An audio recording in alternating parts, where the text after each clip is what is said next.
Sheikh Hasina, la primera ministra de Bangladesh derrocada por ola de protestas.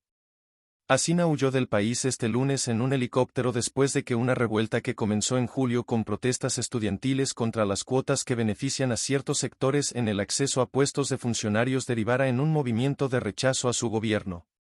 Sheikh Hasina, la primera ministra de Bangladesh obligada a renunciar por una ola de protestas, simbolizó primero la lucha por la democracia, pero su gobierno estuvo marcado por la encarcelación de opositores y las denuncias de violaciones a los derechos humanos.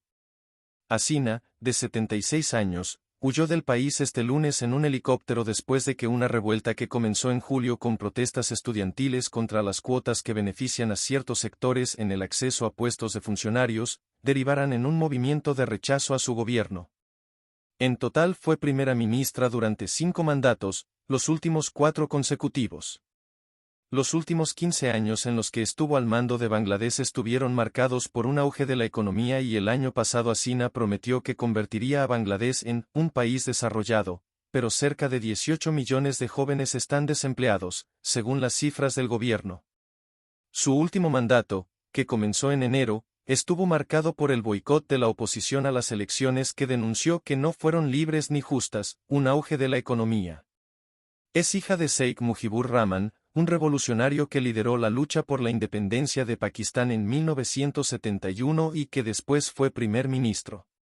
Ella tenía 27 años y estaba en el extranjero cuando los militares asesinaron a su padre para derrocar su gobierno en el golpe de Estado de 1976.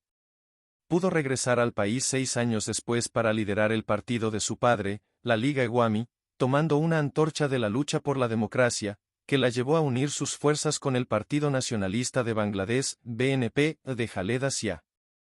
Durante este periodo pasó varios periodos de arresto domiciliario hasta que el dictador militar Hussain Muhammad Ershad fue derrocado en 1990. La alianza entre Hasina y Zia duró poco y su rivalidad marcó el tono de la política de Bangladesh en los últimos años. Hasina llegó al poder por primera vez en 1996, pero perdió las elecciones contra Zia 5 años después. Tras el golpe de Estado de 2007 ambas fueron encarceladas por acusaciones de corrupción, unos cargos que después fueron retirados. Hasina ganó las elecciones de 2008 por un amplio margen y ha estado en el poder desde entonces. Zia fue condenada a 17 años de prisión por acusaciones de corrupción en 2018 y ahora está confinada en un hospital y su salud está muy deteriorada. Otros dirigentes del BNP también están encarcelados. Los partidarios de Hasina elogian un auge de la economía que se debe en gran parte a la industria textil, que emplea mayoritariamente a mujeres y suministra prendas a grandes marcas occidentales. Bangladesh pasó de ser uno de los países más pobres del mundo al momento de su independencia, a registrar tasas de crecimiento de más del 6% desde 2009. Con este auge la pobreza ha disminuido y ahora un 95% de sus 170 millones de habitantes tienen acceso a la electricidad y el ingreso per cápita igualó al de India en 2021. Hasina también fue aclamada por la represión del islamismo radical en este país mayoritariamente musulmán donde en 2016 un grupo yihadista irrumpió en un restaurante de la capital Dhaka, muy popular entre diplomáticos y empresarios extranjeros, y mató a 22 personas. Represión de la disidencia. En la última década 5 dirigentes islamistas y un prominente opositor fueron ejecutados tras ser condenados por crímenes contra la humanidad durante la Guerra de la Independencia en la década de 1970. Los juicios generaron masivas protestas y una ruda represión que dejó varios muertos. Para la oposición, fueron una farsa y tuvieron motivaciones políticas.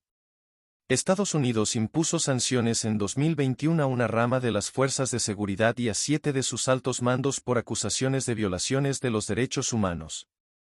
Las protestas que terminaron con su gobierno arrancaron con una revuelta de los estudiantes que cuestionan un sistema de cuotas que reserva más de la mitad de los puestos de la función pública a ciertos sectores de la sociedad, incluidos los hijos de veteranos de la Guerra de Independencia.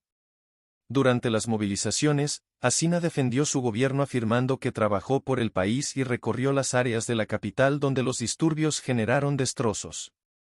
Durante 15 años, he trabajado para construir este país, declaró a la prensa. ¿Qué no he hecho por el pueblo?